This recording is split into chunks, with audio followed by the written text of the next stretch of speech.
그 아홉은 어디 있느냐 하는 아주 전통적으로 이미 다 제목만 봐도 알만한 말씀을 여러분과 함께 나누려고 하는데, 말씀을 시작하기 전에 저는 오늘 새벽이나 알았어요. 이태원에서 젊은이들이 150명 가깝게 목숨을 떠냈고, 그 다음에 한 150명이 부상을 당하는, 그래서 이태원 참사로 벌써 뉴스에 뜨기 시작했다는데, 세상에 어떻게 대한민국에서 이런 일이 일어나는지 안타깝기도 하고 정말 할 말이 없어요. 어떻게 해야 되나 그런 생각들 하고. 어쨌든 이 시간에 더 많은 얘기할 수는 없습니다만은, 우선 피해를 당하신 유족들에게 심심한 위로가 있기를 바라고, 우리 다 함께 마음을 모아서 좀 더 새로운 나라를 만드는 일에 기도하고 참여해야 되겠다 하는 그런 생각을 해봅니다. 하나님의 위로가 함께 하시기를 바랍니다. 다음 주일은 우리 불꽃교회가 지키는 추수감사주일입니다. 다음 주에도 또 이 말씀을 시작할지 모르지만, 추수감사는 워낙 미국에서 시작된 건데, 미국에서는 11월 셋째 주 목요일을 추수감사일로 정하고 그들이 해요. 근데 그거는 그들의 상황에 맞는 거죠. 그러니까 우리는 미국에서 선교 전도를 받았기 때문에 여전히 지금도 11월 넷째 주를 고집하여 추수감사절을 지키는 교회들이 있습니다. 잘못됐다고 비판할 필요는 1도 없죠. 전혀 없죠. 그런데 이웃나라 카나다는 미국보다 좀 북쪽이라서 추위가 빨리 와서 그런지 그분들은 추수감사절을 10월 달에 드려요. 그래서 저도 그걸 보고 상당히 놀랐어요. 추수감사절이 딱 정해져 있는 날이 아니로구나. 1년의 추수를 마치고 그리고 하나님 앞에 잊지 말고 드리는 감사로구나, 그렇게 생각해서 우리나라에서도 조금 진보적인 분들은 보통 추석 지나고 하자, 그게 9월이거든요. 근데 9월은 좀 이른 것 같은 마음도 있고, 그래서 여러 가지로 궁리하다 우리는 벌써 한 20년 됐나요? 11월 첫째 주일로 감사주일을 정하여 지키자. 그러니까 1년에 하루를 추수감사주일로 정하여 지키고 잊어버리지 않는다고 하는데 제일 큰 의미가 있는 거니까, 여러분 그렇게 기억하시고 다음 주일 추수감사절을 준비하시면서, 저는 그래도 1년에 한 번 정해서 지키는 추수감사절이니까 그런가 보다 하고 지나가지 말고, 이 날을 기억하면서 이 날을 중심으로 해서 어떻게 감사를 준비해야 되나, 아니 어떻게 날마다 어떤 모습으로 감사하면서 살아야 되나, 이런 이야기들을 오늘 여러분하고 함께 나눠보려고 그래요. 저는 평소에 감사의 달이 되면 감사설교만 4주를 연겁한 그런 기억도 있는데, 그때마다 주제가 똑같지만 이런 얘기를 제가 많이 했었어요. 세상에는 3종류의 사람이 있는데, 은혜를 받으면 감사할 줄 아는 사람이 있고, 은혜를 받고 나서 감사를 모르는 사람들도 있고, 세 번째는 상관없이 밤사에 매사에 날마다 좋을 때도 어려울 때도 감사하면서 사는 3종류의 사람이 있다. 여러분은 어느 종류의 사람인지, 교회를 다니면서 여러분이 만약 1, 2였다면 3으로 나는 바뀌었는지, 나의 감사하는 생활 습관은 얼마나 확실한 건지, 아마 이런 것들 좀 생각해 볼 수 있으면 좋겠습니다.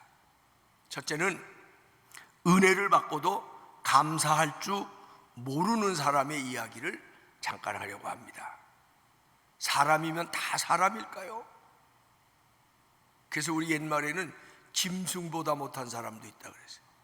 벌레보다도 못한 사람도 있다 그랬어요. 사람의 탈은 썼는데, 사람으로 살아가는 것 같은데 사람답지 않은 사람, 성경은 감사를 모르며 살아가는 사람이래요. 감사를 모르며 사는 사람은 사람 대접받을 수 없고 사람 노릇을 제대로 할 수도 없다는 거예요. 구약 성경에 보면 하나님이 절기를 정해주셔요. 유월절을 지켜라, 맥추절을 지키라, 수장절을 지키라. 우리는 구약 시대가 아니기 때문에 이 절기에 대해서는 구약처럼은 지키진 않아요. 그러나 그 전통과 그 말씀의 뜻은, 말씀의 원리는 지금도 우리 가운데 살아있다고 봐야 되는데 절기를 주신 거예요. 그런데 절기를 왜 주셨을까? 생각해보면 잊지 말라고 주신 거예요. 왜 유월절을 주셨습니까? 하나님이 베풀어 주신 출애굽의 구속의 놀라우신 은혜를 잊지 말아라. 애들 말로 까먹지 말아라. 새까맣게 잊어버리지 말아라. 그래서 1년에 한 번 유월절을 구약에서는 어떻게 일주일 이상 하면서 하나님이 우리를 구원하셨습니다. 하나님이 우리를 구원하셨습니다. 우리가 억압받고 우리가 노예 생활하고 우리가 어렵게 살 때, 우리가 슬픔 가운데 고통 중에 사는데 하나님이 우리를 구원하셨습니다. 하나님이 우리를 구원하셨습니다. 이걸 찬송하면서 되새기는 거예요. 사실은 여러분이 매주일 교회에 나와서 예배드리는 것도 하나님 잊지 않았습니다.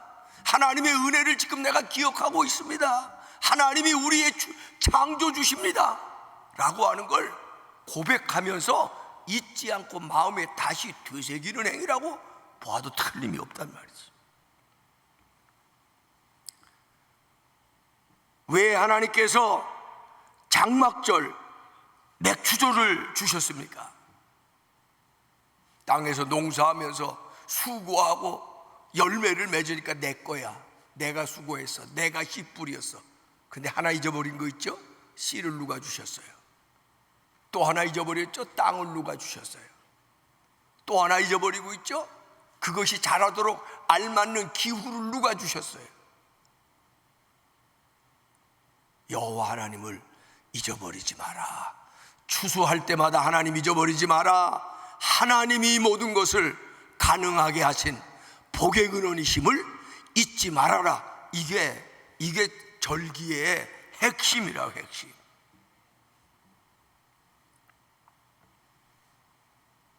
이사야 1장 3절에 보면 소는 그 임자를 알고 나귀는 그 주인의 구유를 알건만은 이스라엘은 알지 못하고 나의 백성은 깨닫지 못하는도다. 이래서 짐승만도 못하다는 말이 나온 거예요. 소도 나귀도요 자기 주인을 알아요. 짐승도 정성껏 먹을 것을 주고 돌보아줘 보세요. 주인을 알아요. 그들은 짐승이기 때문에 고마운 것을 우리가 알아듣도록 표현하지 못하는 거지만 압니다.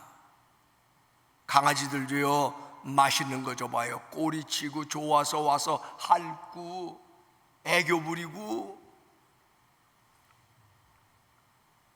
그런데 사람이 속성상 남의 얘기가 아니라 저부터 은혜 받을 때는 막 감격하고 누가 나한테 잘해주면 잊지 않겠습니다. 평생.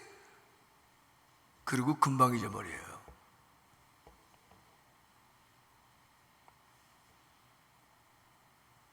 오늘 성경에 10명의 나병 환자가 예수님을 만났어요. 구체적인 얘기 깊이 안 해도 다 아시죠? 근데 10명이 다 고침을 받았어요. 근데 9명은 잊어버리고 갔어요. 당연히 여겼든지 어쨌든 결과만 놓고 볼 때 9명은 나병에서부터 깨끗함을 받고 예수님에게 돌아오지 않았어요. 감사하러 오지 않았어요. 1명만 왔어요. 이게 보통 사람들의 모습이에요. 저도 여러분도 그 보통 사람의 모습을 충분히 갖고 있습니다. 문제는 되새기고 되살리려고 하지 않으면 나도 모르게 나도 잊어버리고 사는 거예요. 혹시라도 잠깐 얘기지만 하나님 대해서뿐만 아니라 혹시 여러분이 인생을 살면서 여러분에게 큰 도움을 줬거나 큰 그때로는 은혜를 베풀었거나 크게 여러분을 해준 분들에게 야, 내가 잘 되면 저분의 도움을 잊어버리지 말아야지, 그런데 새까맣게 잊어버린 분 없어요?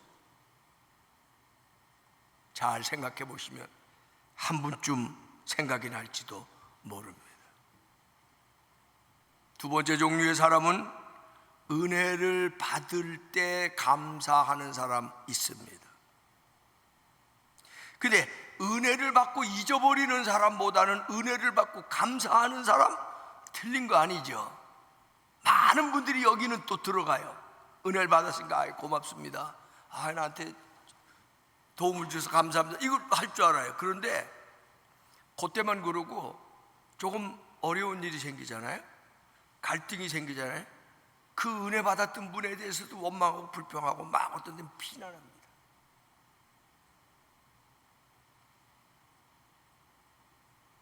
이게 또 대부분 사람들이 빠지는 거예요.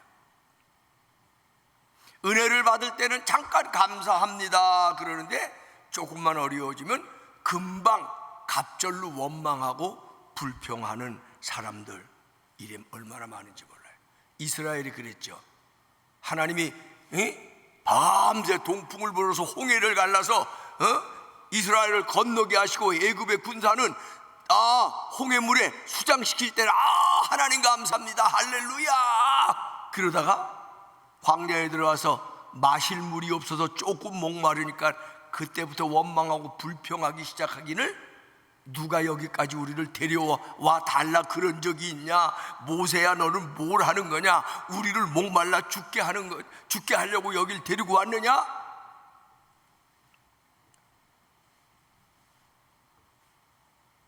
본문에 나오는 10명의 나병 환자들이죠. 예수님이 지나가실 때에 그들이 예수님에 대해서 익히 소문을 들고 예수님이 보통 분이 아니라는 것을 알고 있었어요. 그래서 예수님이 지나갈 때 이 10명의 나병 환자들이 다 같이 손을 들고, 성경에 뭐라 그러면 주여 우리를 긍휼히 여기소서, 어려우니까 도움을 청한 거예요. 주여 우리를 긍휼히 여기소서 그랬다 그랬어요. 예수님께서 자기들을 고쳐주실 거라는 요만한 인간적인 믿음이라도 있었기 때문에 그런 거예요. 근데 14절 보면 재밌어요. 예수님께서 그들을 무슨 안수하고 낫다 그러지를 않으시고 아무것도 안 하시고 그들에게 주여 우리를 긍휼히 여기소서 그랬더니 예수님이 그 나병 환자들에게 가서 제사장에게 가서 너희 몸을 증거로 삼으라. 그건 뭐냐면 옛날엔 나병에 걸렸다가 의학적으로 낫게 되면은요, 하여튼 기적으로 낫든 뭐 의학적으로 낫든 어떻게 자연적으로 치유가 되든 낫게 되면 나는 이제 나병 환자가 아니고 정상인이라는 걸 누구한테 가서 증거를 받아? 제사장에 가서 검사를 해요. 그럼 제사장이 온 몸을 보고 건강한 사람이 됐네, 그렇게 제사장이 오케이 사인을 해줘야 정상인이 되는 거예요. 그런데 예수님은 아무것도 안 하시고 제사장에게 가서 증거를 받아오라는 거예요. 이게 애들 말로 미칠 노릇 아니에요. 안수를 해주신 것도 아니고 뭐 당장 예수님 만났을 때 갑자기 나병이 없어진 것도 아니고, 그런데 그 말을 믿고 제사장에 가는 길에 깨끗함을 받는 기적이죠. 그런데 이 기적을 경험했는데 9명은 그냥 집으로 간 거예요. 너무 좋아서 나 이제 건강한 사람 됐어, 나는 더 이상 나병 환자가 아니야, 그러고 그냥 집으로 다 가버린 거고, 사마리아 나병 환자 한 사람만 예수님에게 돌아왔다고 하는 거예요. 참 믿음, 구원받을 믿음은 감사하는 신앙하고 깊은 관계가 있다는 걸 여러분 오늘 아침에 깨닫게 되시기를 바랍니다. 놀랍게도 예수님이 한 명이 돌아왔어요. 그랬더니 9명은 나 어디 갔느냐 그러시면서 그 한 명에게 어떤 축복을 주시는 줄 아세요? 감사하러 온 그에게 네 믿음이 너를 구원했대. 그러니까 이걸 아셔야 돼. 감사와 믿음은 상관관계에 있는 정도가 아니라 감사하는 마음이 크면 클수록 믿음이 큰 거예요. 정비례하는 거예요. 아멘? 저는 부모에게 효도하는 것도 그래. 부모에게 고마워 감사하는 마음이 많으면 많을수록 효도하는 거예요. 그 감사가 부모에 대해서도 메말라 보세요. 효도하고픈 마음이 없잖아요. 감사와 믿음은 정비례하는 거예요. 감사와 믿음은 서로 깊은 관계를 가지고 이어져 나가는 거라고 하는 것을 여러분이 꼭 잊지 마시기를 바랍니다. 은혜를 받았을 때 감사는 하되 어려우면 원망하고 불평하는 사람, 이거 두 번째 종류의 사람. 근데 세 번째는 참 믿음의 사람인 한 단계 더 나가야 되는데 범사에 감사하는 사람. 좋은 일, 귀한 일, 도움을 받았을 때도 감사할 줄 알아야 되지만 때로는 어려울 때도 감사할 줄 아는 사람. 성경에는 너무 평범하고 단순하게 쓰여져서 알면서도 감동을 안 하는데 성경은 우리에게 뭐래요? 범사에 감사하라. 그 범사라는 건 좋은 일, 기쁜 일, 내게 유익이 되는 일뿐만 아니라 어려운 일, 상한 일, 아픈 일도 감사할 줄 아는 사람이 되라고 성경은 우리에게 가르쳐 주는 겁니다. 나무가 자라기 위해서는 날마다 물과 햇빛이 필요하듯 우리의 인생을 행복으로 자라나고 열매 맺게 하기 위해서는 작은 일에도 감사하는 마음이 필요하다는 것은 이제 다시 설명하지 않아도 여러분 다 인정하는 말씀이라고 생각합니다. 내가 가진 것이 없어 보이는 건 가진 게 없는 게 아니라 내 자신에게 만족하고 감사하지 않기 때문이라고 하는 어느 작가의 글을 우리는 기억할 수 있어야 합니다. 유명한 마르틴 루터는 그래서 이렇게 얘기했죠. 하나님 나라는 감사하는 사람이 가는 나라고 마귀의 세계는 감사가 없는 사람이 사는 곳입니다. 여러분의 삶 속에, 여러분의 마음 속에 얼마나 감사가 넘치고 있느냐가 여러분의 믿음하고 정비례하는 것이고, 그렇게 감사하면서 사는 사람이 궁극적으로는 천국에 간다는 거예요. 이제 우리가 정말 다시 감사를 드려야 할 때입니다. 아니면 주님은 안 보는 것 같아서 주님 우리 책망 안 하시는 것 같죠? 책망하고 때로는 은근히 지적하십니다. 사마리아 나병 환자가 예수님 앞에 와서 절하고 감사할 때 예수님이 은근히 물어보십니다. 10명이 고침받지 않았느냐? 너 말고 나머지 9명은, 그 9명은 어디 있느냐? 감사할 줄 모르고 살아가는 사람들에게 주님은 그렇게 오늘도 묻고 계실 거예요. 그 9명은 어디 있느냐?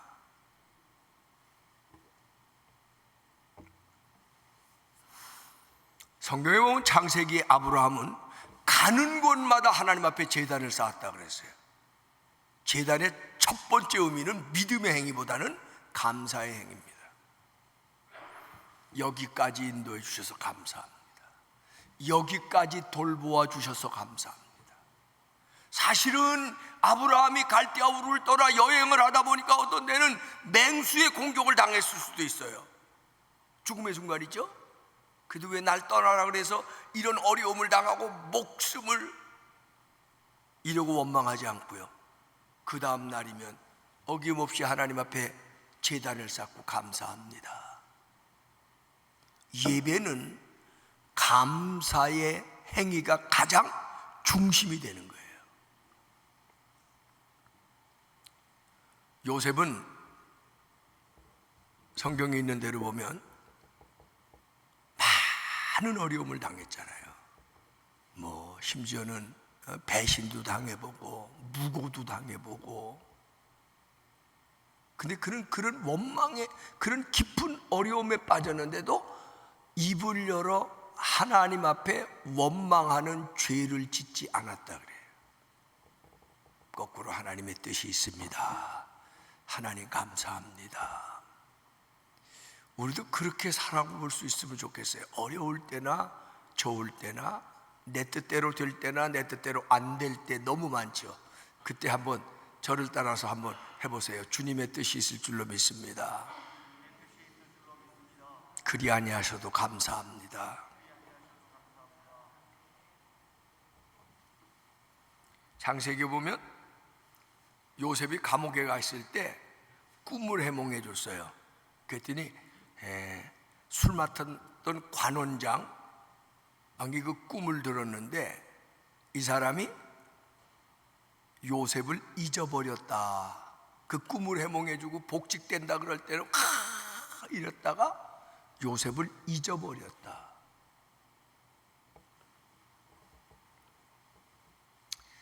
사실 이 사람이 잊어버리는 게 나쁜 게 아니에요. 그래서 이 사람은 나쁜 사람은 아니에요. 얼마든지 좋은 사람일 수 있어요. 그렇죠? 근데 그건 세상이 판단하는 거예요. 은혜 받은 것을 잊어버리는 사람은 나쁘지는 않아요. 나쁜 사람은 아니에요. 그런데 대부분 잊어버려요. 아까도 얘기했는데 저도 가끔 잊어버려요. 아마 여러분도 잊어버릴 거예요. 수없이 잊어버릴 거예요. 제가 미국에서 목회할 때인데 미국 목회는 재밌어요. 또 개척해야 되고 그러기 때문에 재밌다는 게 뭐 달래 재밌는 게 아니라 누가 사돈의 팔촌이 한국에서 그 옛날이니까 LA 공항에 온다 그러면 공항부터 나가서 처음 만났는데 안녕하세요. 제가 전용재 목사인데 누구한테 얘기를 들었습니다. 누구의 누구시라며 생전 처음 보는 사람을 모셔다가 마땅히 갈 곳이 없으면 어떤데 우리 집에도 재우고 운전도 가르쳐주고 소셜 시큐리티 받게 해주고 심지어 주유소에 취직시켜주고 방도 얻어주고. 그럼 그분들이 곧 하는 얘기가 있습니다. 목사님, 이 은혜는 잊지 않겠습니다. 그럴 때마다 제가 꼭 대답하는 게 있어요. 잊으셔도 괜찮습니다. 그리고 목사님 그런 말씀이 어디 있습니까? 제가 절대 잊지 않고 목사님께 꼭 갚겠습니다. 그럼 제가 또 대답하는 게 있어요. 저한테 갚으려고 생각하지 마시고 다음에 당신보다 더 늦게 이민 오는 사람, 당신보다 더 어려움에 처한 사람을 만나거든 제게 은혜 갚는 마음으로 그 사람들에게 도움을 주세요. 그렇게 얘기해서 그런지 한 사람도 나는 LA 공항에 아마 수십 번은 나가서 수십 명을 모시고 와서 그렇게 정착시켜 준 거 오늘 입대까지 50년이 다 됐는데 고맙다고 문자 보내는 사람도 없어. 저는 그렇다고 그분들을 나쁜 사람이라고 생각하지 않아요. 네, 이게 인간의 어떻게 보면 본성 중에 있는 건지도 몰라요. 잊어버리기 쉬워요. 그래서 오늘 잊어버리기 쉬운 게 잘했다고 칭찬하는 건 결코 아니에요. 뭘 얘기하려고 그러냐면 은혜를 많이 받은 사람은 정신 바짝 차려야 될 게 하나 있는데 잊어버리지 말도록 정신 바짝 차리시기를 바랍니다. 아멘? 정신 바짝 차려야 돼요. 근데 오히려 은혜 많이 받은 사람이 어떤 때는 잊어버리고 감사도 못하는 사람이 있어요. 그게 뭐예요? 부잣집 외아들들이 부모에게도 감사하지 않는데 왜? 당연히 받는 줄 알기 때문에. 왜 사람들이 쉽게 잊어버려? 당연히 내가 받을 걸 받았다고 생각하기 때문에 그런데요. 어떤 선생님이 그런 얘기를 하더라고요. 아유, 제발 엄마 아버지들이 부모님들이 집에서도 영어 국어 뭐 산수 이렇게 학교에서 하는 거 그거 과외시키고 그거 가르치느라고 너무 애쓰지 말고 차라리 아이들이 감사할 줄 아는 법을 아이들에게 좀 가르쳐 주면 좋겠다는 거예요. 뭐 내 아이 내 아이 할 거 없이 요즘에 우리 어린 자녀들이 선생님에게 감사할 줄 알아요? 부모에게 감사할 줄 알아요? 어른들에게 감사할 줄 알아요? 친구끼리 감사할 줄 알아요?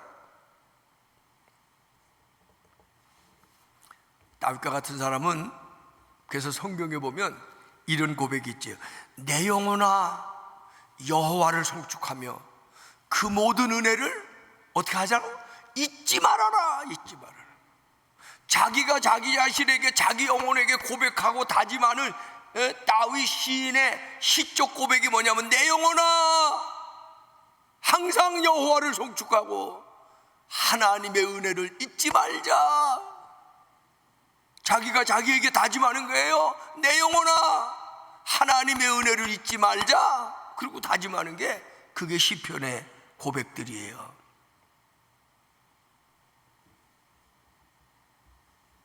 열 명 중 9명은 다 잊어버리고 고침받은 게 너무 좋아서 빨리 가족들을 만나고 싶은 마음에서 그런지 몰라도 하여튼 그들은 예수님에게 돌아오지 않았어요. 그런데 이 한 명은 돌아와서, 여기 이제 오늘 우리가 배워야 될 게 있는데, 이 한 명이 얼마나 진심 어린 감사를 했는지 예수님에게 돌아와서 무릎을 꿇고 절을 하면서 감사합니다. 진정한 감사예요. 옛날 얘기인데 독일에 대기근이 있었던 때가 있었대요. 오래전 얘기일 거예요.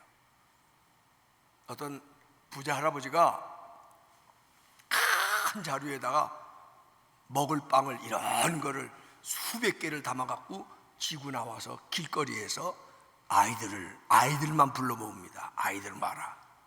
그리고 이 자루 속에 있는 빵을 하나씩 가져가라. 그런데 한 개만 가져가야 돼. 내일도 내가 와서 또 줄 테니까 꼭 한 개만 가져가. 그랬더니 뭐 아이들이 난리를 치면서 그 짧은 순간에 벌써 아이들도 그만큼 영악해요. 어느 빵이 더 큰가? 조금이라도 더 커 보이는 빵 가져가려고 막 난리를 치면서 가지고는요, 하나 딱 가지면은 제일 좋은 거 골랐어 내가. 그러고 막 쏜살같이 집으로 가는 거예요. 근데 한 여자아이가 기운이 없어서 그랬는지 재빠르지 않아서 걔는 가만히 뒤에서 보고 있다가 다 가져가고 나면 마지막에 남은 빵 하나를 딱 자기가 가지고, 그리고 이 아이는 그냥 가는 법이 없이 그 할아버지한테 와서, 할아버지 고맙습니다, 할아버지 잘 먹겠습니다, 그러고 하는 거예요. 매일 이런 일상이 반복돼. 애들은 누가 빨리 날렵하게 와서 제일 큰 놈을 먼저 가져갈까? 근데 얘는 맨 뒤에서 조용히 기다리다 마지막 남은 거 하나 가지고는, 할아버지 감사합니다, 잘 먹겠습니다. 그렇게 한 달쯤 지났어요. 그날도 똑같은 일이 반복됐는데 마지막에 할아버지가 빵자루에서 빵을 하나, 오늘은 내가 이거 가져가라. 다른 날보다 좀 커 보여. 아이 할아버지 저는 조그만 것도 괜찮아. 아니야 가져가. 그 집에 가져가서 뜯어보니까 은하가 6개가 들어있다. 그런데 놀라운 건 이 아이가 다시 달려와요. 할아버지, 아까 할아버지가 주신 제 빵 속에 은하가 6개가 있어요. 이건 제 게 아니고 할아버지 건데 어떻게 하다가 빵 속에 잘못 들어갔는가 봐요. 제가 가져왔어요. 그 할아버지가 그랬다는 거예요. 수많은 아이들이 와서 빵을 받아가는데 고맙습니다라고 말한 아이가 하나도 없었대. 근데 너는 날마다 고맙습니다. 그래서 내가 너에게 주려고 특별히 상을 그 안에 준비해 둔 거니까 집에 가져가서 부모님께 드리고 어려운 생활에 보태기를 바란다, 그랬다는 거예요. 여러분, 감사를 잊지 마십시오. 그런데 더 중요한 거는 감사를 잊지 않으면 감사를 표현해야 돼요. 이건 제가 만들었다고 그랬는데 다른 혹시 또 저보다 원저자가 있는지 모르겠는데, 제가 감사 얘기할 때마다 감사 3박자, 마음으로 먼저 감사하자, 마음의 감사는 두 박자가 뭐예요? 입으로 감사할 줄 알자. 고맙습니다. 감사합니다. 여러분 한번 마음은 뭐 제가 꺼내보라 그럴 수는 없으니까 그냥 마음에만 먹으시고 두 번째부터는 한번 할까요? 하나님 감사합니다. 하나님 감사합니다. 하나님 감사합니다. 예배에 나와서 이게 꼭 있어야 돼요. 사실은 기도 시작해도 이 기도를 먼저 하는 사람이 오히려 더 좋은 기도의 사람이 될 수 있어요. 마음의 감사. 그 다음에 마지막 감사는 뭐예요? 손으로 하는 감사. 정말 마음에서 나온 게 입으로 정말 감사하다 그러면 이 한 명의 사마리아 나병 환자는 예수님에게 찾아와서 절하면서 몸으로 손으로 예물 드리고,